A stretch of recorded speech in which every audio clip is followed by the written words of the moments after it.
Bismillahirrahmanirrahim. Today we have lecture number 28 of formal methods in software engineering.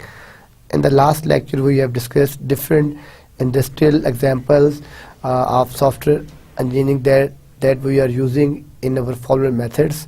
So last lecture हमने different industrial जो examples थी उस पर किया था, उसमें डिफरेंट टाइप की फॉर्मल मेथड्स किस तरह जो डिफ़ाइन किए जाते हैं उनकी इंटीग्रेशन देखी थी, और हमने स्पेशली अपने चेस गेम को डिस्कस किया था। और जो लास्ट अपनी एग्जांपल हमने एंड की थी टावर ऑफ अनाई के ऊपर, उसको हमने डिस्कस किया था कि उसके कितने फेसेस हैं, फिर उसके फॉर्मल मेथड्स हमने किस तरह हम जो लिख सकते हैं उसको हम किस तरीके से डिफ़ाइन करते हैं।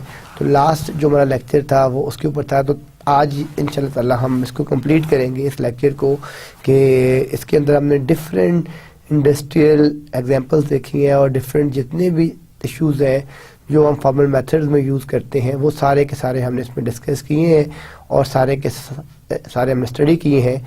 तो जो आज वाला ये हमारा लेक्चर है इसी को हम कंटिन्यू करके, तो आज हमारी जो एग्जांपल्स हैं इंशाल्लाह ताला और जो उसकी साथ डिफरेंट इंडस्ट्रियल इश्यूज़ थे वो सारे एंड हो जाएंगे, और फिर इंशाल्लाह हम अपने नेक्स्ट क्लास में अपना जो न्यू टॉपिक है उसको कवर करेंगे इंशाल्लाह ताला। तो इसको स्टार्ट करते हैं। लास्ट लेक्चर में हमने जहाँ पे एंड किया था वो इस एक्सरसाइज के ऊपर हमने एंड किया था। ये एक एग्जांपल थी जहाँ पे हमने अपनी लास्ट क्लास को एंड किया था। इस एक्सरसाइज के अंदर हमने ये कहा था कि using the assignment axiom determine pre conditions for the following statements and post conditions. हमने अपनी प्री कंडीशंस और पोस्ट कंडीशंस फाइंड करनी थी।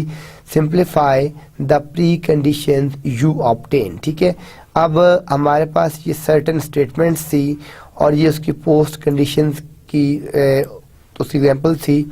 अब इसमें हम जो फर्स्ट इसमें एग्जांपल बन रही थी x colon is equal to x plus 1, ये इसकी स्टेटमेंट थी, और जो इसकी पोस्ट कंडीशन थी that was x plus y less than 10, ये इसकी जो है पोस्ट कंडीशन थी। Just same like x colon is equal to x minus 1, ठीक है, और इसकी जो पोस्ट कंडीशन बन रही थी that was x square plus 2 dot x is equal to 0। Third जो पास था वो था x comma y colon is equal to x minus y comma x plus y and that is x dot y is equal to 1। ठीक है, और जो part D था इसमें जो हमारे पास स्टेटमेंट थी x comma y comma z colon is equal to z comma x comma y, और इसमें हम जो अपने डिफरेंट वैल्यूज ले रहे थे x is equal to 0 and y is equal to 1 and z is equal to 2। तो ये हमारे पास डिफरेंट स्टेटमेंट्स थी इसके साथ, और ये हमारे पास डिफरेंट पोस्ट कंडीशन थी जो हम इसमें यूज़ कर सकते हैं। अब इसमें स्टेटमेंट क्या थी, a colon is equal to b divide by 2 and braces a less than 10, ये इसकी पोस्ट कंडीशन थी। तो जो स्टेटमेंट थी हमारे पास वो a colon is equal to b slash 2 और पोस्ट कंडीशन थी ब्रेसेस a लेस देन 10, तो ये इसकी पोस्ट कंडीशन थी। तो ये हमारे पास एक बेसिक एक्सरसाइज थी कि हम जिसमें अपने असाइनमेंट एग्जाम्स को हमने डिस्कस किया था कि जो हमारे पास स्टेटमेंट्स होती हैं उनके साथ जो डिफरेंट पोस्ट कंडीशन एसोसिएट होती हैं वो किस तरीके से होती हैं, और उन्हीं पोस्ट कंडीशंस के ऊपर जो आपके डिसीजंस होते हैं फॉर्मल मेथड्स के वो सारे के सारे उन्हीं पोस्ट कंडीशंस के ऊपर ही डिपेंड करते हैं। ठीक है, वो जितनी भी पोस्ट कंडीशंस होती हैं वो सारी की सारी आपकी फॉर्मल स्पेसिफिकेशन में हम उसको जो है डिप्लॉय करते हैं आफ्टर द डिज़ाइनिंग। ठीक है जी, तो यहाँ तक हमने लास्ट लेक्चर में कवर किया था। ठीक है, और यहाँ पे हमने लास्ट लेक्चर जो अपना एंड था वो यहाँ पे हमने एंड किया था। अभी हम कंटिन्यूएशन देखते हैं आज के जो हमारे न्यू टॉपिक्स हैं। ठीक है, उसमें है फंक्शंस। आज हम जहाँ से स्टार्ट करेंगे हम फंक्शंस से स्टार्ट करेंगे कि फंक्शंस क्या होते हैं और उनकी क्या कंडीशंस होती हैं। तो फंक्शंस के अंदर सबसे पहले find the index of the minimum value in a function. तो फंक्शंस के डिफरेंट पैरामीटर्स हैं, डिफरेंट रूल्स एंड रेगुलेशंस हैं। हम इन रूल्स एंड रेगुलेशंस को डिस्कस करते हैं। सबसे पहले हम ये बात कर रहे हैं कि find the index of the minimum value in a function.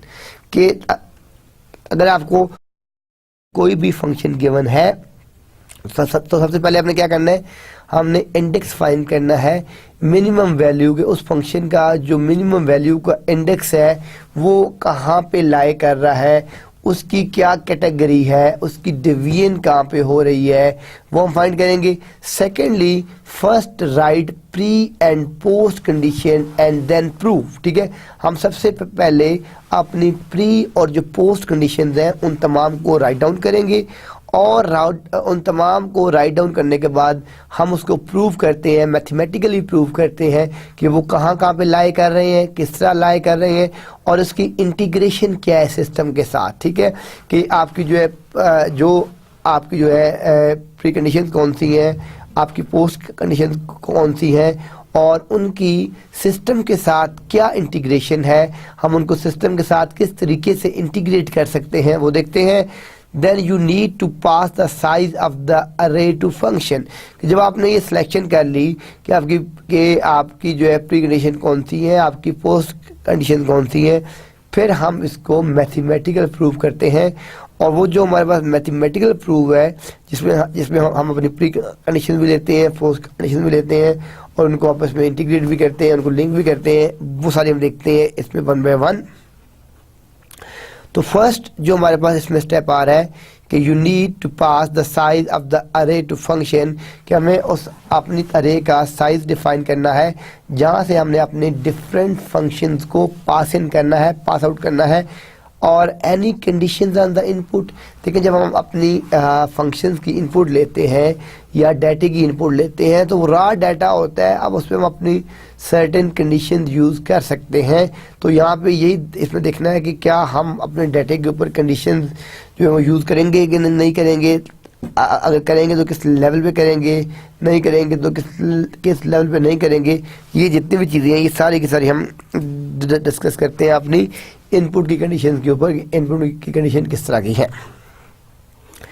There is no specific condition to apply on input, कि उसके लिए हमारे पास कोई फास्ट एंड हार्ड रूल नहीं है, कोई एक सिंगल कंडीशन अवेलेबल नहीं है कि हम कहें कि सिर्फ यही कंडीशन यूज़ करेंगे तो यही कंडीशन आपकी जो है उस स्पेसिफिक एरिया पे यूज हम कर सकते हैं। ऐसी बात नहीं है, हम अपनी डिफरेंट कंडीशंस को अपने सिस्टम की रिक्वायरमेंट के साथ कंबाइन करके इंटीग्रेट करके यूज़ कर सकते हैं।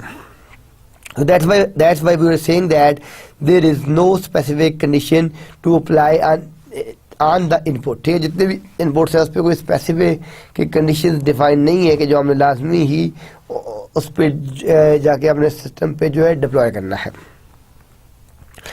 और प्री कंडीशन में क्या है कि ट्रू दैट इज एनी अरे of integer with size post condition. ठीक है जी, अब कोई भी तरह का जो इंटीजर है, ठीक है, उसके ऊपर हमने उसको लेके चलना है कि जो भी आपकी अरे है, जो भी आपकी इंटीजर है, जो उसका साइज है, ठीक है, उस साइज के ऊपर हमें अपने डिफाइन करनी है कि उसकी पोस्ट कंडीशन क्या है जी। तो यहाँ पे जो हमारे पास फंक्शंस थे कि फंक्शंस की प्री कंडीशंस क्या हैं और फंक्शंस की पोस्ट कंडीशंस क्या हैं वो हमने डिफाइन किए हैं। ठीक है, अब हम इसको कंटिन्यू करते हैं कि उनके कंडीशन के ऊपर किस तरह उसको लिंक करते हैं।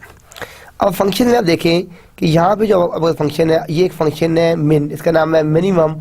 आपने फाइंड करना है, हम देखते हैं कि मिन से क्या मुराद है और हम क्या चीज़ फाइंड करना चाहते हैं मिनिमम के अंदर। ठीक है, तो ये जो फंक्शन है, ठीक है, जिसका नाम हमने रखा है फंक्शन मिन x colon in integer colon अरे।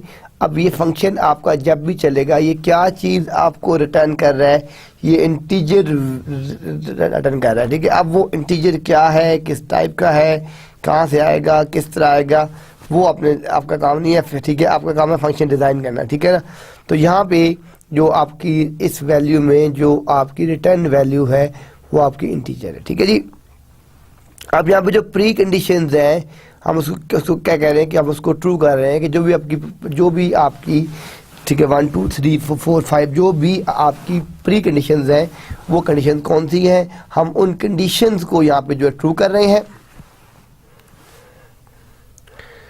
और पोस्ट में epsilon J in X first dot dot X last, कि ये हम जो हमारी कंडीशंस हैं हम वो देख रहे हैं कि वो एक्स फर्स्ट है और आपके पास एक्स लास्ट है, और फिर हम यहाँ से फाइंड कर रहे हैं min x is equal to x j and, यानी अब हमने जो मिन ऑफ एक्स है उसको फाइंड करेंगे। मिन ऑफ एक्स को फाइंड करने के बाद ठीक है उसको हम किस में सेव कर रहे हैं, एक्स एफ जे में सेव कर रहे हैं, and I in X first इसको उस पर भेज रहे हैं, और जो एक्स लास्ट है मिन उसको हम कह रहे हैं कि X less than equal to X, that is X over X bar. तो ये हमारे पास एक फंक्शन है, इस फंक्शन को हम डिज़ाइन कर रहे हैं अपने फॉर्म मेथड्स के लिए। तो इस तरीके से हम बहुत सी अपने एग्जांपल ले सकते हैं जो फंक्शंस के तहत हम अपने फॉर्म मेथड्स में यूज़ कर रहे हैं और यूज़ कर सकते हैं।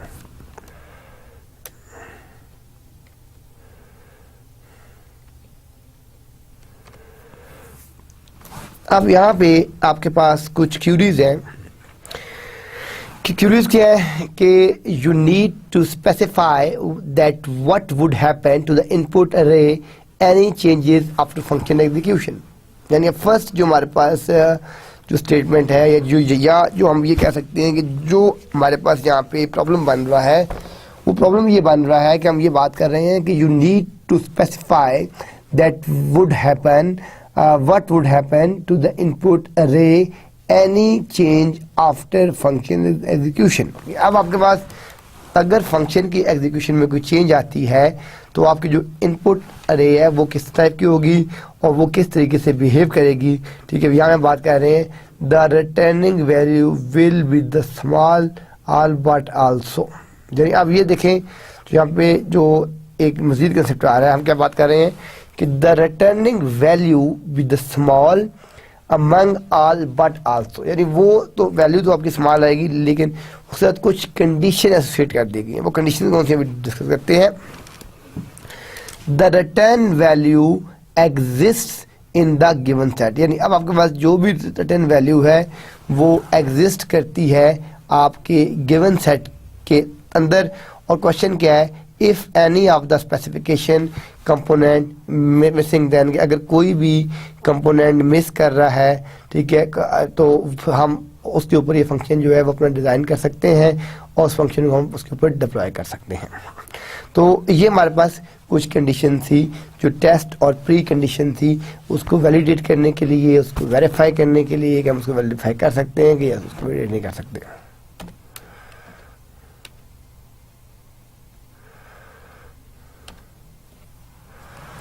अच्छा, अब इसके बाद एक और प्रैक्टिकल इसमें एग्जांपल है। हम इस एग्जांपल को देखते हैं कि we have an array and we want to find a key and want to determine that key is present और नॉट। यानी अब यहाँ पे जो हमारे पास क्वेश्चन बन रहा है कि we have an array and we want to find a key and want to determine that key is present or not, if present then ठीक है। अब देखें अगर तो वो प्रेजेंट है तो इंडेक्स वैल्यू रिटर्न करेगा, if key is not present then message not found. यानी अब यहाँ पे दो कंडीशन हैं, ठीक है, जो सिंपल सी कंडीशन है। पहली कंडीशन में क्या करेंगे, हमने कहा अगर की फाइंड करता है, ठीक है, हम ये कह रहे हैं इफ वी हैव एन अरे, अगर हम अरे रखते हैं and we want to find key, और अगर हम की फाइंड करना चाहते हैं and want to determine that key is present और नॉट, की वहाँ पे एग्जिस्ट कर रही है कि नहीं कर रही। इफ प्रेजेंट देन, तब तो अगर वो की एग्जिस्ट कर रही है तब तो वो इंडेक्स वैल्यू में सिंपल जाके उसको रिटर्न कर देगा, और अगर नहीं कर रही, if key is not present then message not found, तब आपका मैसेज जो है वो फाउंड नहीं हो सकता। ठीक है जी। Pre condition in any conditional and input कि जितनी भी आपकी कंडीशंस हैं उस पर अगर आपने कोई प्री कंडीशन सेट की हुई है अपनी इनपुट के ऊपर, तो वो आपकी यूज़ होगी, ठीक है, और वो की आपकी जो है उसके ऊपर डिप्लॉय होगी, ठीक है, और वो इंटीग्रेट होगी। पोस्ट कंडीशन के उसके बाद की कोई कंडीशन है कि नहीं है, अगर है तो किस तरह की है, और उसकी कोई सिस्टम के साथ इंटीग्रेशन बनी है कि नहीं बनी है, कि नहीं बनी तो क्यों नहीं बनी, क्या रीजन है। Need to answer some questions about input and output अरे अब यहाँ पे कुछ क्वेश्चंस आपके रेज होते हैं इनपुट और आउटपुट के ऊपर, do we make any changes in array x is equal to x bar. तो यहाँ पे आप ये देखें कि हम ये कह रहे हैं कि do we make any changes in array so x is equal to x bar, कि हमें इसके कहना चाहिए कि नहीं कहना चाहिए तो किस तरह कहना चाहिए, और इसकी जितना भी टेक्स्ट है उसको इंटीग्रेट किस तरह करना है, ये सारी चीज़ें हम अपने देख रहे थे इनपुट और फंक्शन के अंदर। कि ये बेसिक रूल्स हैं कि जब भी अपने फंक्शन डिफाइन करना है, फंक्शन बनाना है, तो आपने फंक्शन को बनाने के लिए, फंक्शन को डिज़ाइन करने के लिए आपने किस तरीके से कौन कौन से पैरामीटर्स लेने हैं, और पैरामीटर्स के बाद आपने उन तमाम पैरामीटर्स की इंटीग्रेशन किस तरीके से करनी है। तो हम क्या लास्ट में क्या है कि do we make any changes in array so x is equal to x bar. Then what about the key, what is returning, जो आपकी की है, की कहाँ गई और आखिर में आपको क्या चीज़ मिल रही है, की फाउंड और नॉट। तो हम फाइनली ये बताएंगे कि आपको जो की है उस सिस्टम की वो फाउंड हुई है कि नहीं हुई। अगर की फाउंड नहीं हुई तो किन पैरामीटर्स को फाउंड नहीं हुई, और अगर हुई है तो कैसे फाउंड हुई है। अब यहाँ पे जो की सर्चिंग है कि अगर हमने की को सर्च करना है तो की सर्चिंग की डिफरेंट एग्जांपल्स हैं, ठीक है जी। आपके पास डिफरेंट कीज हो सकती हैं, ठीक है। उस कीज के लिए डिफरेंट आपके अलग हो सकते हैं, लाइक डेस 3 है, डेस है, ऐसे है, आपके पास फोर्ड है। ये सारी की सारी आपके पास डिफरेंट अलगोज हैं जो की जनरेट करते हैं। आप की को सर्च करने के लिए क्या तरीका आ रहा है, सबसे पहले जो उसकी कंडीशन है वो क्या होनी चाहिए, वो होनी चाहिए ट्रू होनी चाहिए। अगर कंडीशन ट्रू है तो हम क्या करते हैं, post found and X index is equal to key or epsilon not found add. अगर वो ये नहीं मिलता तो हम उसको इसलिए ऐड करेंगे जे इन एक्स, फर्स्ट एक्स यानी फर्स्ट जो है वो भी एक्स है और लास्ट भी एक्स है, एंड जो एक्स ऑफ जे है जहाँ पे वैल्यू सेव हो रही है, जहाँ पे डाटा आपका स्टोर हो रहा है, not equal key and x is equal to x. तो ये एक की सर्च की एग्जाम्पल थी। जो की सर्च है वो किस तरीके से यूज होती है, वो किस तरीके से लिंक होती है की सर्चिंग के लिए। नेक्स्ट जो हमारे पास है कि अब हम इसमें डिफरेंट एग्जाम्पल देख रहे हैं कि suppose we have a sorting function then array would modify. अब आपके पास इससे पहले हम ये अज्यूम कर रहे थे कि हमारे पास जितनी भी अरेज हैं वो सारी की सारी सॉर्टेड नहीं है, ठीक है। जब वो सॉर्टेड नहीं है तो वो किसी और मेथड में है, और हम उस मेथड को ऑप्ट करते हैं कि नहीं करते, अगर करते हैं तो किन पैरामीटर्स के ऊपर ऑप्ट करते हैं, तो वो देखते हैं। हम यहाँ क्या कह रहे हैं कि suppose we have another function then array would modify. अगर हमारे पास कुछ और फंक्शन हैं तो हम अपनी अरे को किस तरीके से मॉडिफाई कर सकते हैं। हम क्या बात कर रहे हैं कि you have noted that until now no condition is imposed on impact so the pre condition is true. यानी हम ये बात कर रहे हैं कि यहाँ पे हम जो नोट कर रहे हैं, अब यहाँ पे हमारे पास कोई भी कंडीशन इम्पोज नहीं हुई, ठीक है जी। अगर कंडीशन इम्पोज नहीं हुई तो हमने प्री कंडीशन देखनी है कि वो फॉल्स है कि ट्रू है। अगर प्री कंडीशन हमारे पास ट्रू है तो फिर हम फर्दर उस पर देखेंगे। फिर हम देखेंगे क्या कोई इनपुट के ऊपर किसी तरह की कोई रेस्ट्रिक्शन तो नहीं है। अगर इनपुट के ऊपर किसी तरह की कोई रिस्ट्रिक्शन है तो वो किन केसेस में है, वो जनरल इनपुट पे है, सब पे ऊपर है, या आपके पास एक स्पेसिफिक इनपुट के ऊपर है। तो वो अब एक यूज़र है, ठीक है, फॉर एग्जांपल, ठीक है, वो डिफरेंट ग्रुप्स का यूज़र है, ठीक है, लेकिन अगर एक टाइम पे एक यूज़र ग्रुप उसका डाउन है तो वो उस यूज़र ग्रुप से लॉग इन नहीं कर सकता, वो उसके साथ लिंक आउट नहीं कर सकता। If I want to apply binary search algo then what will be the condition। अब अगर आपने बाइनरी सर्च यूज़ करनी है तो फिर आपके लिए कौन सी कंडीशन होगी। फिर आपके पास आप जस्ट हम फर्ज किया हमने बाइनरी सर्च के लिए हमने इसको यूज़ करना है ओपन फर्स्ट में, हमने इसको यूज़ करना है राउटिंग में। तो राउटिंग में आपके पास कौन सा प्रोटोकॉल चल रहा होता है, OSPF होता है, ओपन शॉर्टेस्ट पाथ फर्स्ट होता है, ठीक है। जो उसकी अपनी कंडीशन है कि उसका मीटर क्या है, बैंडविड्थ है, डिले है, लोड है, कितना रिलायबल है, MTU है, हम देखेंगे कि वो किसके साथ इंटीग्रेट कर सकता है कि नहीं कर सकता। तो ये जो आपके पास फोर्थ पॉइंट है ये बहुत ही ज़्यादा इम्पोर्टेंट है, और जिन डॉक्टर्स का एक्सपीरियंस होता है, अब एक डॉक्टर में जाते हैं वो आपकी डिजीज चेक करता है, और डिजीज चेक करने में आपको फ़ौरन आपको बता दिया अभी मेडिसिन है, क्यों? तो उसका एक सर्टेन एक्सपीरियंस होता है, और जो फ्रेश डॉक्टर होता है उसको ज़रा पता नहीं चलता। तो इसलिए इसी तरीके से जो आपके पास प्री कंडीशन बनी हुई है सिस्टम के लिए जो ऑलरेडी डिफाइन है वो ठीक है, वो बहुत ही बेहतर बनी हुई है। अब हम उनको मॉडिफाई करके चेंजेस करके अपनी चेंजेस कर रहे हैं और उसको डिफरेंट केस सिनेरियोज में डिप्लॉय करने की कोशिश कर रहे हैं। तो अब हमने देखना है कि हमारे पास जो प्री कंडीशन है कि जो रेस सॉर्ट है, हाउ यू विल स्पेसिफाई। अब आपने इसको स्पेसिफाई कैसे करना है कि उसके लिए क्या टर्म्स एंड कंडीशन है, कि हमने उस तमाम चीज़ों को स्पेसिफाई कैसे करना है। ठीक है, स्पेसिफाई से मतलब ये है कि हमने उन तमाम चीज़ों को इंटीग्रेट कैसे करना है, हमने उन तमाम चीज़ों को लिंक कैसे करना है। तो अब जो इसके अंदर आपकी स्पेसिफिकेशन है, data present at index i आपका इंडेक्स है, is less than and equal to data present at index i+1। यानी अब वो जो अपना डाटा प्रेजेंट करेगा वो i+1 के ऊपर प्रेजेंट करेगा। पोस्ट कंडीशन क्या होनी चाहिए इसके लिए? Post condition is same as the previous, ठीक है, सर्चिंग स्ट्रेटजी।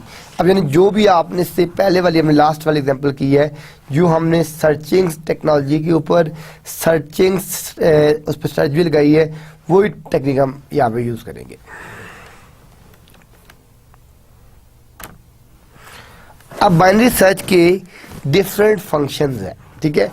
अब उन फंक्शंस को हम वन बाय वन देखते हैं और आपको थोड़ा सा ये बताते हैं कि आपने इन फंक्शंस को इम्प्लीमेंट किस तरह करना है और इसको रियल लाइफ में डिप्लॉय कैसे करना है। Procedure binary search text colon in integer array, key in integer, found in out boolean, और एल जो है इन आउट इंटीजर। यानी अब हमारे पास जो बाइनरी सर्च के प्रोसीजर्स हैं वो क्या है, एक्स की और फाउंड, ठीक है जी। अब जो की है वो इंटीजर है, जो फाउंड कर रहा है वो उनको, और जो एल है वो एक इसके लिए इंटीजर है। ये कहाँ से बिगिन होता है? बिगिन बॉटम के क्या लिखा है हमने, कॉलन इंटीजर कॉलन एक्स का कॉमा पाथ। अब यानी इसके अंदर जो भी वैल्यू स्टोर हो रही है, जो भी वैल्यू सेव कर रहे हैं, हम क्या कह रहे हैं, एक्स फर्स्ट की। एक्स से आता है, एक्स को डिफाइन किया हुआ है, एक्स फर्स्ट क्या है वो भी आगे देखते हैं।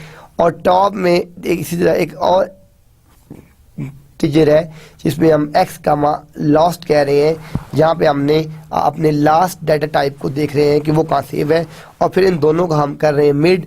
मिड के लिए अब आप देखेंगे जो आप फंक्शन एल है, bottom plus top divide by 2 करें तो आपकी मिड रेंज आ जाएगी कि आपकी जो मिड रेंज है वो कहाँ पे आई है, और मिड रेंज के लिए आपके पास क्या क्या कंडीशंस है उसको फाइंड करने के लिए हमने क्या किया है, bottom plus top divide by 2।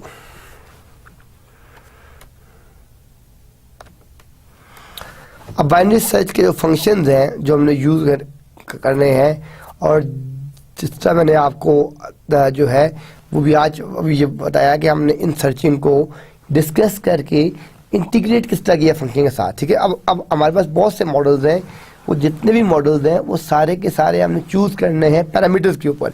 अब यहाँ पे आप देख रहे हैं कि हमने जो हमने फाइंड किए बाइनरी सर्च के थ्रू, वो बहुत ही सिंपल सा अल्गो है, और उस अल्गो के जो वैल्यूज़ हैं वो आप देख रहे हैं क्या है कि हमने क्या है कि फाउंड एक्स का काम एल, इसको की इक्वल कर दिया है, बॉटम को हमने क्या दिया कि वो अगर लेस टॉप से आपका लेस है, हमने उसको कह दिया नॉट फाउंड कर दिया है। फिर हमने यूज़ किया लूप, फिर हमने क्या किया, बॉटम प्लस टॉप बाय 2 कर दिया। If X mid equal to key then found equal true L mid else if X mid, और अगर इससे लेस है, अगर ये से लेस है तो फिर बॉटम +1, तो फिर जो आपकी बॉटम की जितनी भी फंक्शंस हैं, जितनी भी दार की है वो सारी की सारी चलती रहेगी। और इसी तरीके से हमने जो टॉप है वो हमने -1 कर दी है। तो ये सारा का सारा जो बाइनरी सर्च फंक्शन है वो इस तरीके से लिंक है और इस तरीके से इंटीग्रेट है उस सिस्टम में आपका इस तरीके से चल रहा है।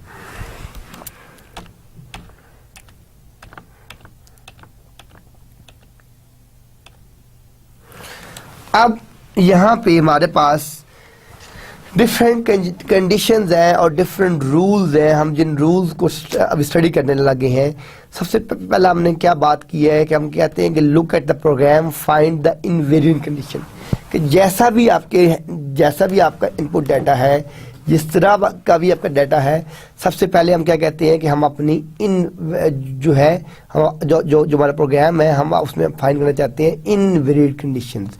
इनवेरिएंट कंडीशंस कौन सी हैं जो आपकी हैं, वो सारी की सारी कौन सी कंडीशंस हैं इनवेरिएंट कि जिसकी बेसिस के ऊपर हम अपनी डाटा टाइप को एक्सट्रैक्ट करते हैं।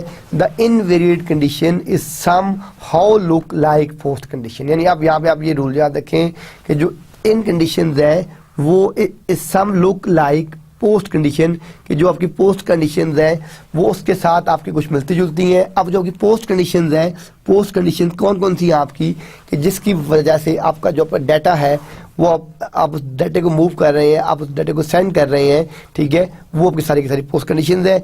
अब यहाँ पे देखेंगे जो loop invariant must be true in every, जितनी भी आपकी नंबर ऑफ आइटरेशन बनेगी, 5 बनती हैं, 10 बनती हैं, 15 बनती हैं, 20 बनती हैं, अब वो जितनी भी आइटरेशंस हैं उन तमाम को चेक करने के लिए, लेजिटिमेट करने के लिए, वेरीफाई करने के लिए हम लिंक करते हैं। और वो आइटरेशन जो है वो सारी जो है sigma x w1 minus w2 divide by 2d plus 3f plus c, एक फॉर्मूला था जो हमने डिस्कस किया था, उस फार्मूले के साथ हम उसको यूज़ कर सकते हैं। इसी तरीके से और भी डिफरेंट फार्मूलाज हैं जिनमें हम ये वैल्यूज़ लगा के फाइंड कर सकते हैं। और अगर वैल्यूज़ नहीं है तो हम अपने फिक्स कंडीशन को यूज़ करते हैं। और जो फिक्स कंडीशन है वो क्या है कि the loop invariant must be true in every iteration, जितनी भी आइटरेशन आ रही हैं हर आइटरेशन में जो लूप है that should be true. In case of loop you must provide in case of loop you must provide loop termination proof। अब आपके पास अगर आपने करना है तो लूप को जो है वो टर्मिनेट करने का भी प्रूफ हो, ठीक है, कि आप जब टर्मिनेट कर रहे हैं तो वो किन कंडीशन पे टर्मिनेट कर रहे हैं, उसकी कंडीशन क्या है। अब यहाँ पे एक क्वेश्चन आपका रेज होता है, जो क्वेश्चन ये है कि when you are designing loop, then what is in your mind that why it will complete your work। अब ये जो क्वेश्चन है कि हम जब लूप्स को डिज़ाइन कर रहे हैं तो ये बड़ा एक इंटरेस्टिंग क्वेश्चन यहाँ पे आपका राइज होता है। और वो क्वेश्चन क्या है कि when you are designing loop, then what is in your mind that will be complete your work। ठीक है, कि अब वो जो आपका वर्क है वो क्यों कंप्लीट करेगा, किन कंडीशंस के ऊपर कंप्लीट करेगा, वो हमने देखना है। तो ये हमारे पास क्वेश्चन है कि when you are designing loop then what is in your mind that why it will complete your work, कि ये जो क्यूरीज है, ये ऑप्टिमाइजेशन है, ये आपका वर्क क्यों कंप्लीट करेगी, इसके रूल्स एंड रेगुलेशन क्या है। तो हम बात ही करते हैं कि you are starting with large space and with each iteration you are reducing the search space by half. हम यहाँ पे अपनी जितनी भी स्पेस कर रहे हैं वो सर्चिंग के साथ कर रहे हैं, ठीक है जी। What you can say about that search space which you have, which you leave, that is, if you moved to the index from top to middle, you come to middle point because the key was actually smaller than the said value, so it can be in the list from top to middle। ठीक है जी। तो अब ये हमारे पास जो top और middle के जो हमने रूल्स देखे हैं, ठीक है, जो हमने कंडीशन देखी है, वो हमने ये कंडीशन देखी है कि इसमें जो फर्स्ट बात हम कर रहे हैं कि when you can say about that search space which you have, that is if you remove the index from the top middle, फिर हम क्या कह रहे हैं कि you come to a middle point because by the key was actually smaller than the mid value, so it cannot be in the last from top to middle. तो ये हमारे पास रूल्स और रेगुलेशन थे, ये कंडीशन थी, हम जिस condition पे इसको लिंक करते हैं और इसको यूज करते हैं, ठीक है जी। Now your search space is from bottom to, अब जो हमारी सर्च देखिए हमने एक टॉप टू बॉटम की, बॉटम टू टॉप की, ठीक है। अब हम जो नेक्स्ट सर्च स्पेस की बात कर रहे हैं वो हम अपनी बॉटम टू मिडल कर रहे हैं, यानी अब जो हमारी नेक्स्ट सर्च स्पेस है वो हम कर रहे हैं बॉटम टू मिडल, कि जो बॉटम से अगर आपने मिडल की तरफ मूव करना है तो फिर जो आपकी सर्च स्पेस है वो क्या है, उसकी क्या रूल्स एंड रेगुलेशंस हैं और उसकी इम्प्लीमेंटेशन किस तरीके से है।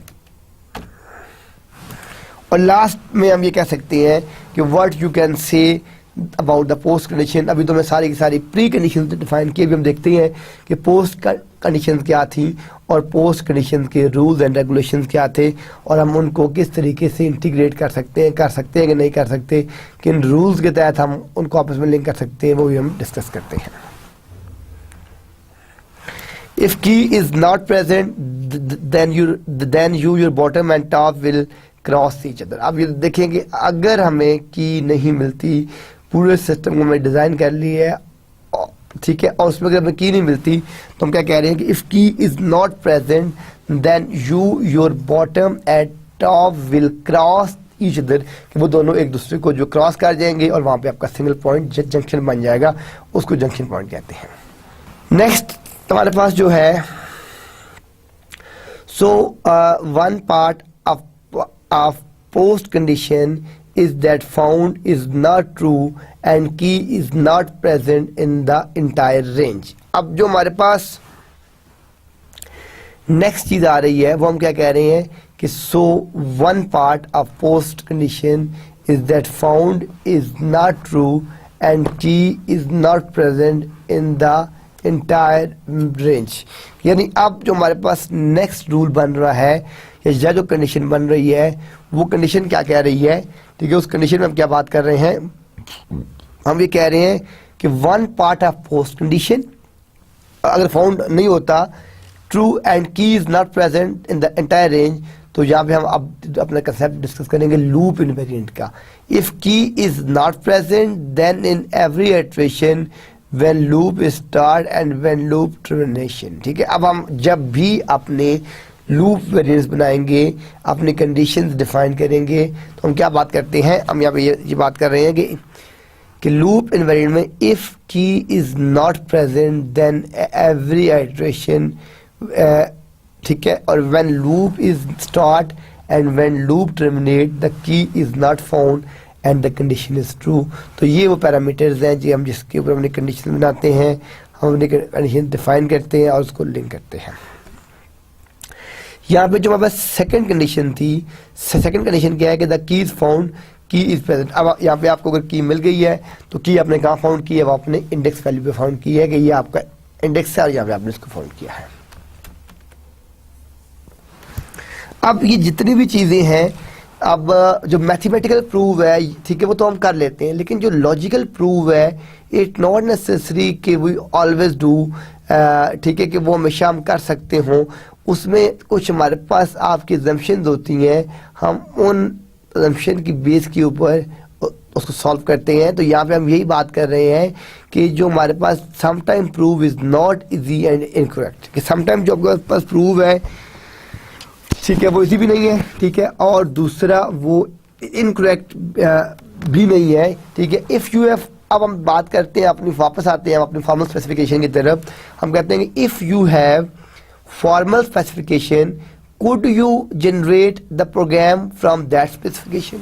यानी अगर आपके पास फॉर्मल स्पेसिफिकेशन लिखी हुई है, सॉफ्टवेयर के ऊपर सारी की सारी फॉर्मल स्पेसिफिकेशन पड़ी हुई है, तो हमारा अब क्वेश्चन क्या है, हम ये कह रहे हैं कि could you generate the program from the specification. Yes, बात ये है कि असल तो हमने जो जनरेट करना है वो अपना प्रोग्राम जनरेट करना है, ठीक है जी।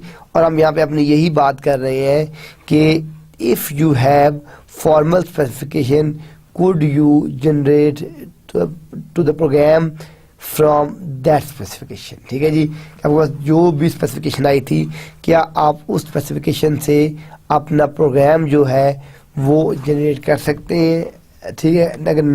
अगर नहीं कर सकते तो क्यों नहीं कर सकते, क्या रीजंस है, ये हमने डिस्कस करना है, ठीक है। तो ये वाला जो स्टेप है इट्स इज़ वेरी इंपॉर्टेंट कि if you have formal specification, अगर आपके पास फॉर्मल स्पेसिफिकेशन है तो could you generate the program from the specification. If this is possible then no need to give proof of its correctness, कि ये अगर possible है तो फिर कोई ज़रूरत नहीं है उसकी करेक्टनेस को प्रूव करने के लिए और उसको चेक करने के लिए। अब ये देखिए, ये सर्टन प्री डिफाइंड रूल्स हैं, ये रूल्स आपको सारे के सारे ध्यान में रखने पड़ेंगे सिस्टम को इंटीग्रेट करने के लिए, सिस्टम को मैनिपुलेट करने के लिए।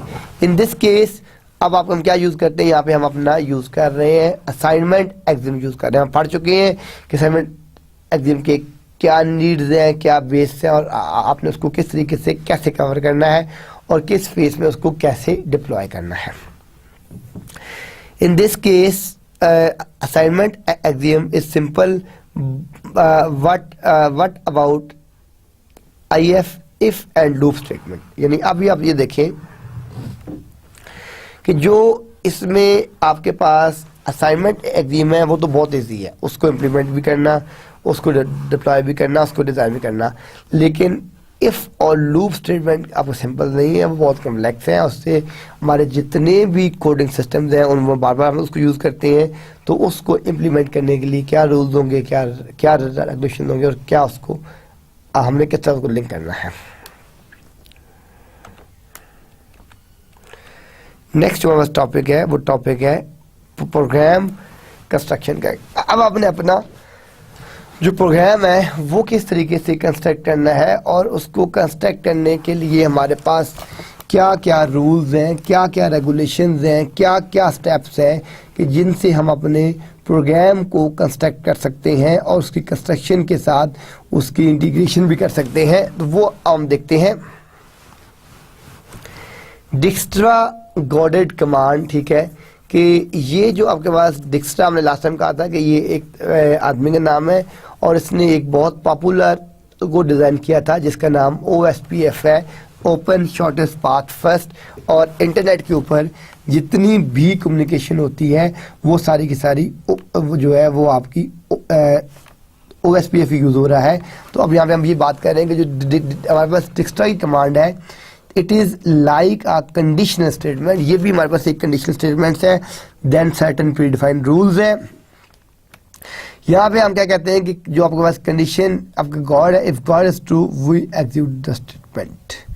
हम यहाँ पे जो लॉजिकल बात कर रहे हैं कि अगर कंडीशन आपकी गॉड है, अगर वो ट्रू है तो वी एग्जीक्यूट द स्टेटमेंट, यानी अगर फॉल्स है तो हम अपने स्टेटमेंट जो है वो एग्जीक्यूट नहीं कर सकते, और वो अगर ट्रू है तो हम अपनी जो स्टेटमेंट है वो एग्जीक्यूट कर सकते हैं। ये इसमें कंडीशन है कि इसको लिंक किस तरह करना है और आपने इसको इंटीग्रेट करना है। There are multiple classes and each class have guard. If more than one guard is true at the same time, then the statement will be selected library. अब आप ये देखें कि अगर हमारे पास if more than one guard, अगर एक से ज़्यादा है और वो कंडीशन भी सारी की सारी ट्रू है, तो फिर हम क्या कह रहे हैं, the same time then one statement will be selected arbitrary from library. ठीक है, तो आपके पास जो सिलेक्टेड आर्बिट्रेरी लाइब्रेरी है वो वहाँ से फाइंड आउट करेगी, वहाँ से लिंक करेगी और उसको वहाँ से साथ इंटीग्रेट करेगी। इसको इंटीग्रेट किस तरह करना है, इसको लिंक किस तरह करना है। At least one of the guard has to be true, कि जो आपके पास जितने भी गार्ड है उसमें से किसी एक के ऊपर ट्रस्ट करना चाहिए, and that should be right, वो ठीक होना चाहिए। तो इसलिए हम यहाँ पे जो लास्ट स्टेप में बात कर रहे हैं कि at least one of the guard has to be true.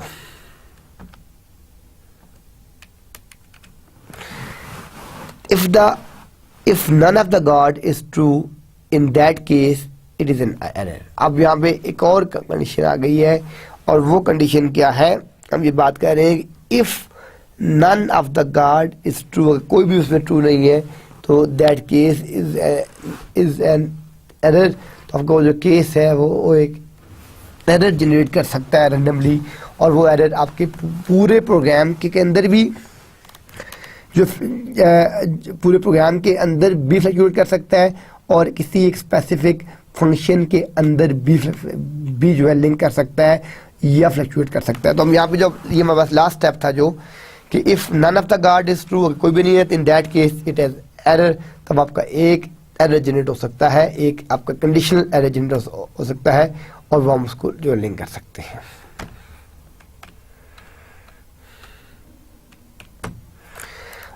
अब आपके पास डिक्स्ट्राग्रेड की जो कमांड है वो कौन कौन सी कमांड्स हैं, और उन कमांड के साथ किस तरीके से इंटीग्रेशन हो रही है।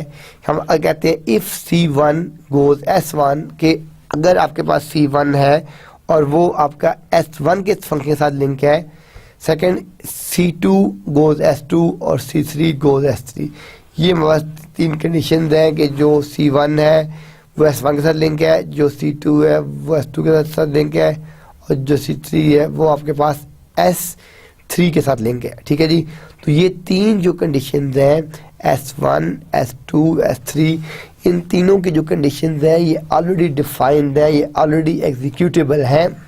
ये तो आगे वाली कंडीशन। अब हमने इन्हीं कंडीशंस को हमने क्या कहा कि इफ B1 गोज S1, फिर हम क्या कहते हैं कि B2 गोज S2, और यहाँ पे हम कहते हैं अगर Q है तो हम कहते हैं कि P, ये आपका इम्प्लीकेशन का सिंबल है। अब यहाँ P इम्प्लाइज B1 और B2, यानी इसमें से कोई एक कंडीशन ट्रू होनी चाहिए, या B1 या B2। ठीक है, ठीक है। तो वो जो आपकी कंडीशन है वो अपने ऊपर से पहले से आपने डिफाइन कर दी है, और आप उन्हीं कंडीशंस को लेके चल रहे हैं। P and B1 then S1 braces Q, या आपके पास P और जो B1 है इन दोनों को आप सॉल्व करेंगे, एक आंसर आएगा। ये S1 है, ये Q1 है, इनको सॉल्व करेंगे तो फिर आप इसको जो है फर्दर डिवाइड कर सकते हैं, फर्दर जो है प्रोसीड कर सकते हैं, या फर्दर इसको इंटीग्रेट कर सकते हैं। देन आप देख लें P एंड B, यानी ये आप देखें ये इफ B1 S1 था और ये B2 S2 था, तो यहाँ पे हमने क्या किया है कि P एंड B1 कर दिया और S1 कर दिया, P एंड B2 कर दिया।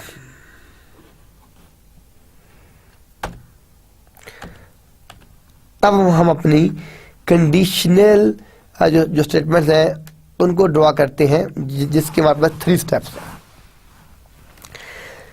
अब जो हमारे पास कंडीशनल स्टेटमेंट्स हैं उन तमाम की जो कंस्ट्रक्शन है, ठीक है, उसके हमारे पास जो है वो उसको जनरलाइज करने के लिए या उसको कंप्यूटराइज करने के लिए वी हैव 3 स्टेप प्रोसेस। ठीक है, हम उन प्रोसेस को देखते हैं one by one. First process क्या है, सेकंड प्रोसेस क्या है, थर्ड प्रोसेस क्या है। P and Q are given. अगर P और गिवन आपको Q एंड दोनों गिवन है तो we want to calculate S, फिर हम S फाइंड कर सकते हैं। यानी अगर P भी गिवन है, Q भी गिवन है, तो हम फिर क्या फाइंड कर सकते हैं, यहाँ से हम S फाइंड कर सकते हैं। P and Q are given, we want to calculate S। 3 step process में गया है। जो फर्स्ट आपका स्टेप है कि इसमें क्या हम क्या कहते हैं कि split the pre condition into 2 or possible more cases. यानी अब आपके पास जितनी भी प्री कंडीशंस हैं उनको एटलीस्ट 2 सब पोर्शन में डिवाइड कर लें, या जितने भी आपके पॉसिबल कंडीशंस हैं आप उनको उतनी पॉसिबल कंडीशन में उसको डिवाइड कर दें। B1 and B1, that is identify B1 and B2 such that P implies B1 and B2। ये हमारा फर्स्ट स्टेप हो गया।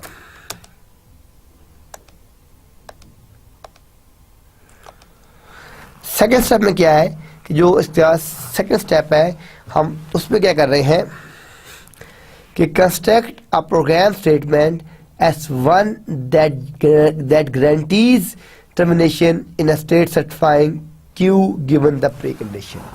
यानी सेकंड फेज में हम क्या कह रहे हैं कि कंस्ट्रक्ट अ प्रोग्राम स्टेटमेंट, कि हम अपनी एक प्रोग्राम स्टेटमेंट कंस्ट्रक्ट करें, ठीक है, that guarantees termination in a state satisfying Q given the pre conditions. अब यहाँ पे हमारे पास जो सेकेंड स्टेप है, हम इसमें क्या कर रहे हैं कि हम इसमें एक प्रोग्राम कंस्ट्रक्ट कर रहे हैं जिसके साथ जो स्टेटमेंट है वो S1 है, जो इस चीज़ को गारंटी कर रही है कि जितनी भी आपकी टर्मिनेशन है, ठीक है, वो आपके पास एक स्टेट में हम बात कर रहे हैं कि क्यू है और क्यू गिवन है आपके पास प्री कंडीशन, तो so we can say P and P1। Third जो स्टेप है, construct a program statement S1 that guarantees termination in a state satisfying Q given the precondition P and P2। यानी अब आप ये देखें कि सेकेंड स्टेप के अंदर हम क्या कह रहे हैं कि कंस्ट्रक्ट अ प्रोग्राम, हम एक अपनी प्रोग्राम स्टेटमेंट कंस्ट्रक्ट कर रहे हैं जिसमें हम कह रहे हैं कि S1 that guarantees, यानी वो इसकी गारंटी देता है कि वो आपकी टर्मिनेशन मस्ट करेगा in a state satisfying Q given the precondition, और यहाँ पे क्या आ रहा है P एंड B आ रहा है। तो ये हमारे पास टू कंडीशंस हैं, एक हमारे पास P एंड B1 है और सेकंड हमारे पास P एंड B2 है, और ये सारे का सारा प्रोसीजर है, ये हमारे पास 3 स्टेप्स प्रोसीजर है। हम इस 3 स्टेप्स को यूज़ करके अपनी जितनी भी कंडीशंस हैं उनको जनरलाइज कर सकते हैं। Termination case is not valid for assignment and conditional statement only for iteration. अब ये एक बड़ा ही इंपॉर्टेंट नोट है, ठीक है, इसको समझ लें कि हम यहाँ पे क्या कह रहे हैं कि जो हमारे पास टर्मिनेशन केस है हम वो किसके ऊपर अप्लाई कर सकते हैं। Termination case is not valid for assignment and conditional statement, यानी वो आपका वैलिड नहीं है असाइनमेंट्स और कंडीशनल स्टेटमेंट के लिए, ओनली फॉर आइट्रेशन। ठीक है जी, अब जहाँ पे जो बात की है कि termination case is not valid for assignment and conditional statement, that is only for iteration, जो सिर्फ और सिर्फ आपकी आइट्रेशन के लिए यूज़ हो रहा है और किसी चीज़ के लिए यूज़ नहीं हो रहा। ठीक है, उसको हम अपना टर्मिनेशन केस कह रहे हैं, और वैलिड सिर्फ आपके असाइनमेंट्स के लिए और आपके कंडीशन स्टेटमेंट्स के लिए, वो हम उसको कहीं और यूज़ नहीं कर सकते। तो ये बात आप लोगों ने याद रखनी है कि जो टर्मिनेशन केस है वो सिर्फ और सिर्फ असाइनमेंट्स और कंडीशन स्टेटमेंट के लिए, आइट्रेशन के लिए, असाइनमेंट्स और कंडीशन स्टेटमेंट के लिए वैलिड नहीं है, सिर्फ और सिर्फ आइट्रेशन के लिए वैलिड है। ठीक है, ये की पॉइंट है, इसको अपने ध्यान रखना।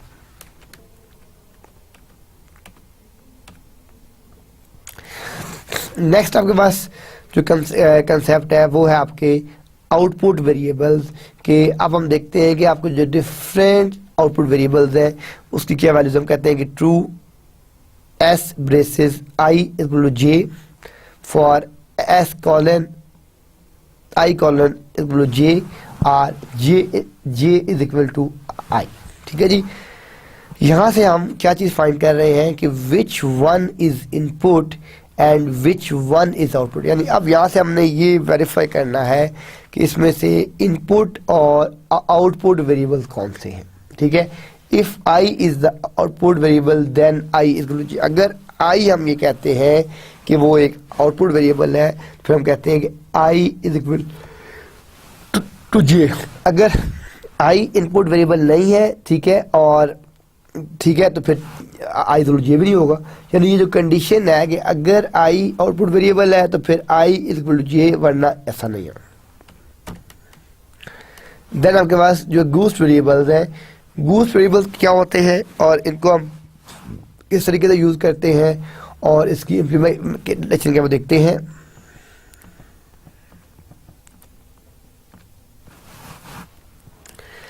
Suppose we want to specify that the sum of two variables I and J should remain constant। यानी अब यहाँ पे जो फर्स्ट चीज़ जो एक्सपोज कर रहे हैं वो क्या कर रहे हैं कि suppose we want to specify that the sum of two variables, ठीक है, I and J, ठीक है, should remain constant। ठीक है जी, सबसे फर्स्ट जो पॉइंट है वो पॉइंट तो ये आ गया कि हमारे पास जो वैल्यूज हैं कि वी वांट टू स्पेसिफाई करना चाहते हैं हम टू वेरिएबल्स को I और J जो दोनों कांस्टेंट्स हों। We specify this by introducing the ghost variable C. हम इनको स्पेसिफाई कर सकते हैं अपने गोस्ट वेरिएबल सी के साथ। This variable should not be used anywhere in the program. यानी ये जो आपका वेरिएबल है ये पूरे प्रोग्राम में कहीं और यूज नहीं होना चाहिए। This S is specified. अब हम एस की वैल्यू की बात करते हैं, आई प्लस जी ए सी और S to I plus G is equal to C. यानी यहाँ पे जो है ये हमने एक इसको सी के कन्वर्ट कर दिया, इसको भी सी कर दिया, और ये आप देखेंगे वो tie input to the output using ghost variable. ठीक है, तो अब हम यहाँ पे क्या फाइंड कर रहे हैं कि हम टाई करना चाह रहे हैं कि इनपुट को आउटपुट के साथ यूजिंग गोस्ट वेरिएबल्स। देन हमारे पास सिमुलटेनियस जो स्टेटमेंट्स होती हैं हम उसको किस तरीके से यूज करते हैं और इसकी स्वैपिंग किस तरीके से करते हैं वो देखते हैं हम। x comma y comma z colon is equal to 2 asterisk y plus x plus y comma 3 asterisk z। यानी ये हमारे पास एक इक्वेशन है 2 power y x plus y comma 3 power z, और x कामा y हमने क्या दिया colon is equal to y comma x। हमें कह रहे हैं कि has the effect of swapping, कि मतलब जितनी भी स्वैपिंग है उस तमाम का अफेक्ट कैसा होना चाहिए। इफ नॉट यूजिंग, ठीक है, कि वो अगर आपका सिमुलटेनियसली जो असाइनमेंट्स हैं उनको यूज़ नहीं कर रहा, इंटीग्रेट नहीं कर रहा, उनको स्वैप नहीं कर रहा, तो हम उसको जो यूज़ नहीं कर सकते। तो यहाँ पे जो आपकी जो स्वैपिंग है वो किस तरीके से होनी है और आप अपने असाइनमेंट वेरिएबल्स को एक साथ जो है कैसे यूज़ करना है वो देखते हैं।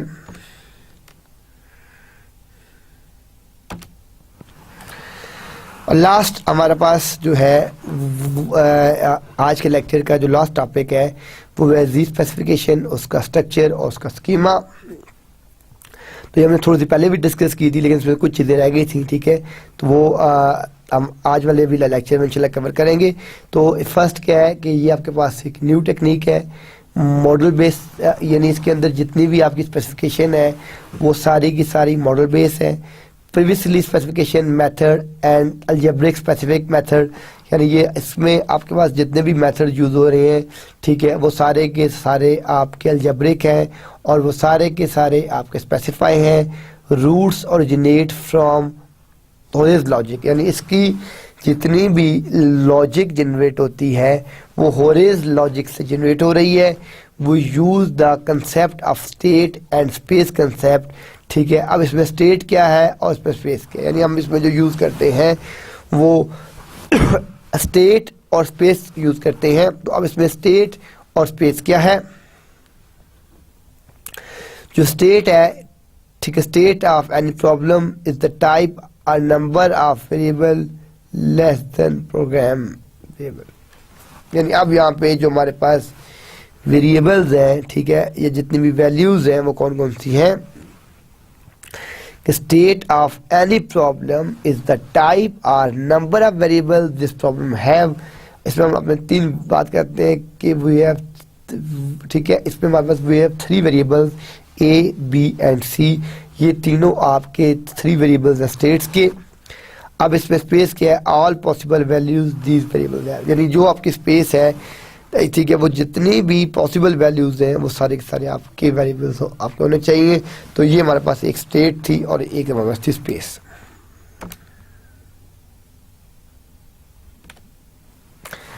देन हमारे पास जी स्पेसिफिकेशन का स्ट्रक्चर है और स्कीमा है। ठीक है, अब हम इसको थोड़ा सा डिस्कस कर लेते हैं। In algebraic specification, we did not talk about the state of system. हमने जितने भी algebraic systems पढ़े थे उन तमाम में हमने इसको डिस्कस नहीं किया था।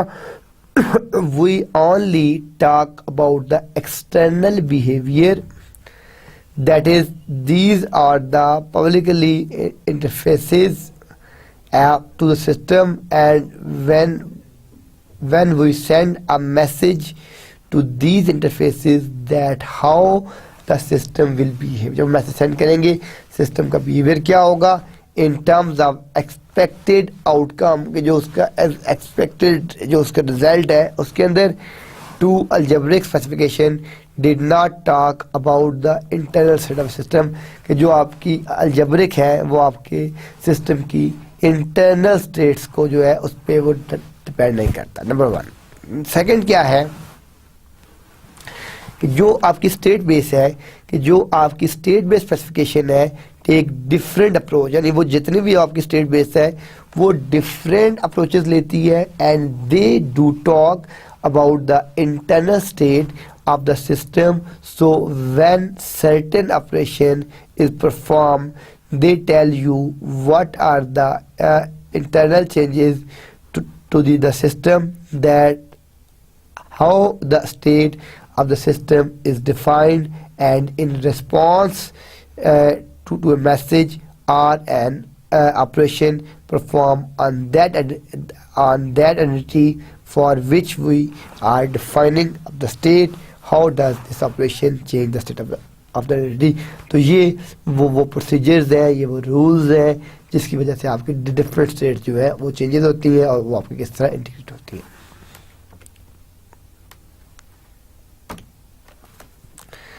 हम इससे पहले अपनी ज़ील स्पेसिफिकेशन लैंग्वेज में हम अपनी सारी चीज़ें इन डिटेल डिस्कस कर चुके हैं, लाइक जिस तरह आपका वीडीएम था 1A डेवलपमेंट मेथड, ये आपकी मैनी आपकी डेरिवेटिव्स हैं, आप VDM has been already presented, हम ऑलरेडी इसको डिस्कस कर चुके हैं। Then specification methodology which is greatly influenced by VDM called Z specification, ये जो आपकी हुई थी, ये हुई थी इंग्लैंड में डेवलप हुई थी, कैम्ब्रिज यूनिवर्सिटी ने इसको डेवलप की थी, इसका ओरिजिन इंग्लिश था, और do not call at it Z American, and Z as number of features which make it easy. Building systems using Z is easier as compared to other specification languages. It is state based modeling, यानी ये जो भी है आपके पास है, जो different states हैं उनकी जो मॉडलिंग है ये लैंग्वेज उसके लिए यूज़ करते हैं, उसको लिंक करने के लिए, उसको इंटीग्रेट करने के लिए। तो बेसिक जो आपके यूनिट ऑफ जेड स्पेसिफिकेशन, इसको हम जेड स्पेसिफिकेशन को हम जेड स्कीमा ही बोलते हैं, और schema calculus is used to join different schemas and rich the specification and build more complex system using smaller and simple system. ठीक है जी, अब हमने इसमें डिस्कस किया है कि जो हमारे पास स्कीमा कैलकुलस है ये यूज़ होता है डिफरेंट स्कीमास में, and rich the specification and build more complex system using smaller and simple system, यानी उसको जो आपके सिंपल और स्मॉलर जितने भी सिस्टम्स हैं उनकी जो कम्प्लेक्सिटी है उसको चेक करने के लिए, वैलिडेट करने के लिए हम इसको यूज़ करते हैं। अब इसमें हमारे पास जो आपका जी स्कीमा है, जो उसका स्ट्रक्चर है, उसमें कंटेनर है, कंटेंट्स n है, और ये हमारे पास स्कीमा का सिग्नेचर है, ये हमारे पास कैपेसिटी n है, कंटेंट्स में less than is equal to capacity, और ये हमारे पास स्कीमा का प्रीडिकेट है। नो ऑपरेशन, हम इस स्कीमा में कोई भी ऑपरेशन यूज़ नहीं कर सकते। Contents and capacity defined the state of the system, यानी जो कंटेंट्स और कैपेसिटी है वो पूरे सिस्टम को डिफाइन करते हैं, उसको इंटीग्रेट करते हैं, और ये हमारे पास प्रीडिकेट एक्ट लाइक इनवेरिएंट है। ये सारे के सारा जो है आपके जी स्कीमा के लिंक्स हैं। अब हम इसकी एग्जांपल देखते हैं। एग्जांपल मैंने पहले भी एक दफ़ा थोड़ी सी डिस्कस की थी, उसी को हम डिटेल में देख लेते हैं कि बर्थडे बुक है, नोन इसमें पी नेम है, बर्थडे नेम है, और नेम इसमें डोम बर्थडे है। तो known is a set of names, known जो है वो आपके पास सेट ऑफ नेम्स हैं। Birthday is a function which when applied to a name gives the birthday associate with it domain to range mapping. Known is a set of values of names for which the birthday is defined. Each person can use only one birthday. ये हर आदमी की एक birthday होती है। इसमें अब यहाँ पे फाइंड किया इनवेरिएंट किया है, नेम मस्ट एसोसिएट, जो आपका नाम है वो बर्थडे डेट के साथ लाजमी लिंक होगा, एसोसिएट होगा। One possible state of the system देख लेते हैं। अब आप ये देखें कि इसमें आपके पास नोन क्या है, अहमद, देन तिरम, देन फ़र्क। बर्थडे क्या है, अहमद 25 मार्च, तिरम 20 दिसंबर, फ़र्क 25 मार्च। फंक्शन टाइप क्या है आपका 1 to 1 एंड ऑन टू। अब यहाँ पे जो फंक्शन बन रहे हैं 1 to 1 बन रहे हैं या 2 बन रहे हैं। If every entity from domain map on the range, ये आपका ऑन टू है, so in the birthday function we do not have such entry which do not have answer. यानी आप बर्थडे फंक्शन में ऐसी कोई एंट्री यूज़ नहीं कर सकते। We do not have such entry which do not have the answer.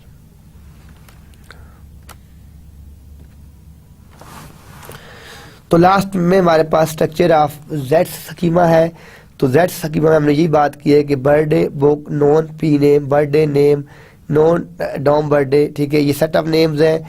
Birthday is a function which when applied to name gives the birthday associate with it domain to range mapping, ठीक है। known is a set values of names for which the birthday is defined. Each person can use only one birthday.